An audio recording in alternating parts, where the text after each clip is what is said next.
In summary, in order to combat the overall issue of poor air quality in Hong Kong, the question of utilizing electrostatic precipitation technology, seen in the form of the smog-free tower, has been proposed. A numerical model of the technology's operation is used to determine how effective and sustainable the ESP is at reducing pollution levels in its surroundings. Pollutants in the air of Hong Kong have significantly caused problems in the life of its citizens, increasing the presence of respiratory health risks and even going as far as decreasing the economic productivity of the city overall. While some success has been made reducing the pollutants in the air quality problem still persists, causing the Environmental Protection Department of Hong Kong, the EPD, to seek other methods of solution, including the smog-free tower technology. This technology utilizes a large-scale electrostatic precipitator, called an ESP, to collect the airborne particulates in the air by attracting them with a charged electrode. In theory, polluted air goes into the tower and cleansed air is released. The EPD would like to understand how effective the technology is at removing smog particles based on the comparison of independent data generated by our own engineering consulting team and the data generated by Dan Rosegard, the creator of the smog-free tower, and his collaborators. To do this, the team must derive a mathematical model based off of the inputs and outputs of the tower, which will then be run through numerous simulations to gauge the efficiency of its operation. The EPD would also like to be informed of any potential problems scaling up the technology, long-term sustainability issues, and, if possible, how they could be handled appropriately. Implementations of the technology in other devices as well as how to deploy them in maximum effect should also be considered. Various project management techniques were implemented in order to keep the team on track in successfully producing an effective model. A Gantt chart was created to keep track of deliverables, responsibilities, and progress. A work breakdown structure allowed us to outline the components of the system and factors to take into account in the development of our model. The most important methods of the system included smog tower design, design notebook, the report, and the final check, as these were the final items we would need to deliver and will allow us to provide the most relevant information. From here, we organized relevant subtopics beneath them, as well as the methodology to ensure that they were all completed. Meetings were recorded inside the design notebook, pertaining to our objectives and tasks we accomplished during our collaboration. In addition, we also created a component block diagram. This allowed us to organize the flow of both data and material, giving us a better understanding of the system overall and how to work with it. Finally, we constructed a needs-finding table with clean air, efficient code, and detailed model as our customer needs in order to reach all the possible methods of success in our design and testing. Our final target values were 80%, under 3 seconds, and accounting for at least 3 factors respectively. Before constructing the model, several assumptions had to be made regarding the system. For instance, it was assumed the particles and the air traveled in one cohesive unit upon entering the system, making horizontal drag negligible.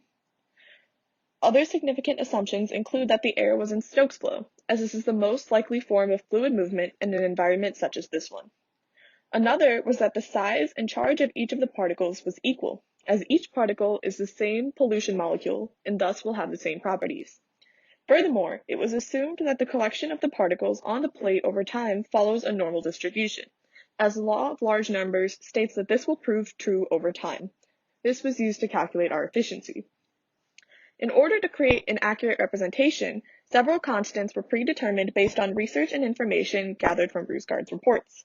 Most of these constants, including the charge of the collector plate, the length of the collector plate, the initial concentration of particles, and the initial horizontal velocity, were varied through maximum and minimum values in order to optimize the system to be as efficient Now on as the possible. methods.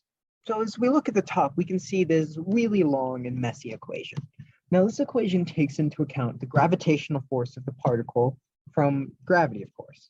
It also takes into account the buoyancy force of the particle in the liquid, or in this case, air it is in. And then additionally, it takes into account the plate and how much the plate pushes it down to the ground. And one important thing to note is that our system decides that the negative y direction is towards the bottom plate, the positive y direction is towards the upper plate, and then 0, 0 is where the entrance of our system is.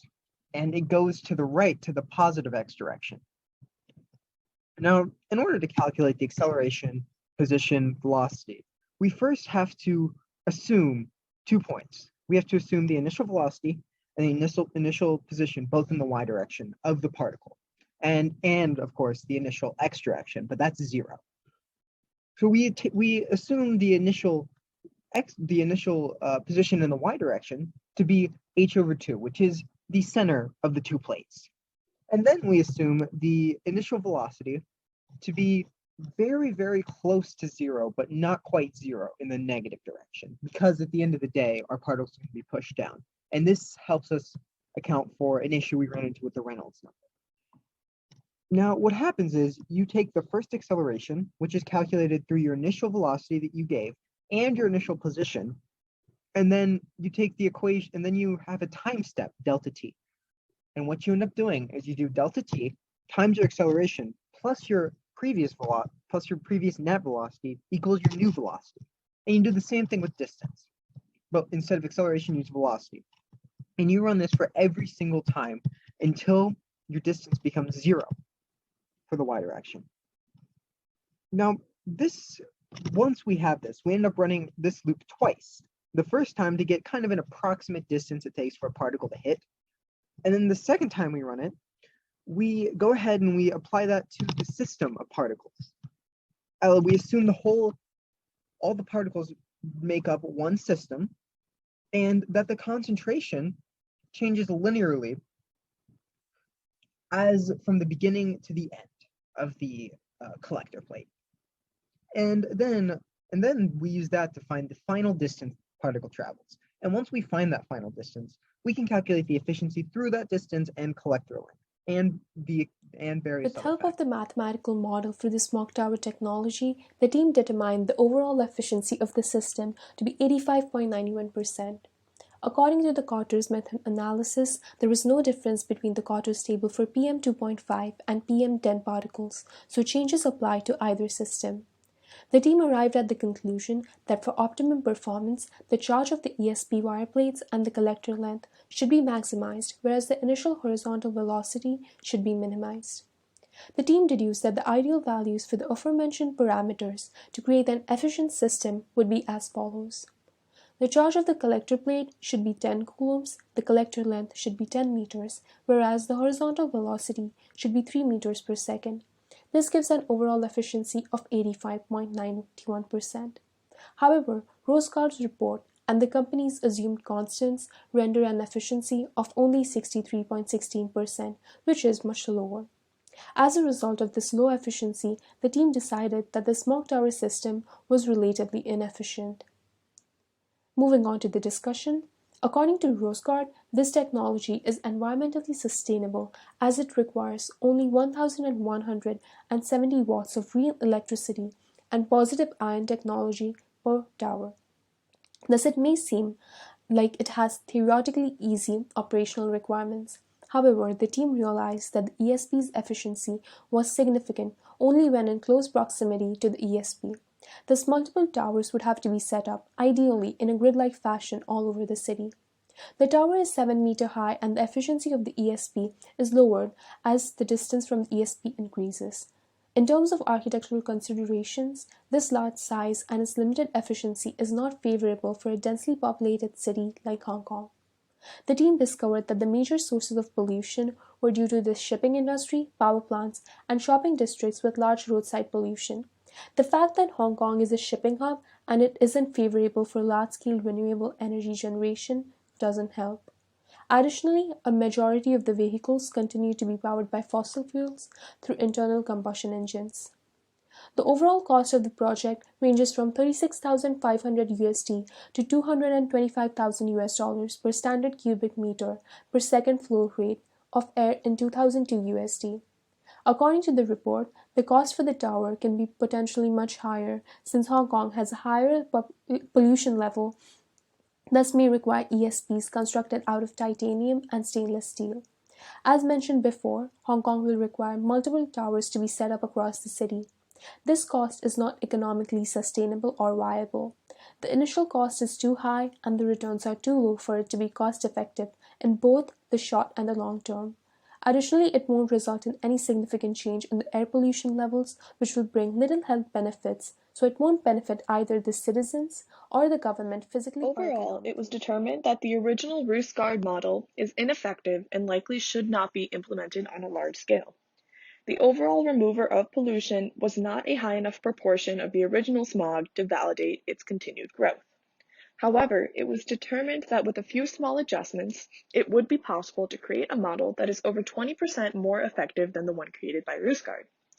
Though it still may not be possible to implement effectively on a large scale, the modifications definitely allow this prototype to be more effective than its predecessor. As for the model itself, there are definitely some potential spaces for improvement. For instance, a more precise calculation for the decrease in particle concentration could be derived.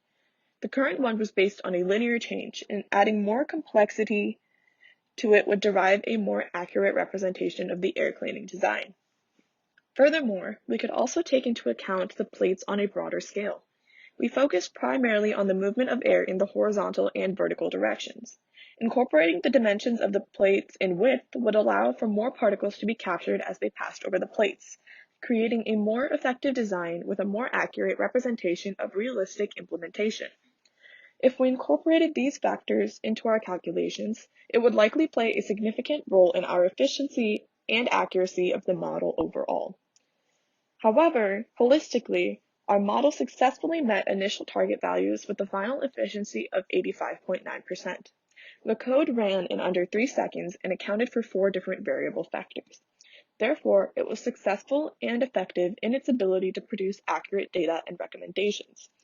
The team was able to effectively model the outputs of the design under various constants. But overall, the model represents a design that is inefficient on a citywide scale and not sustainable. Therefore, it would not be beneficial to the community of Hong Kong and should not be implemented. Thank you.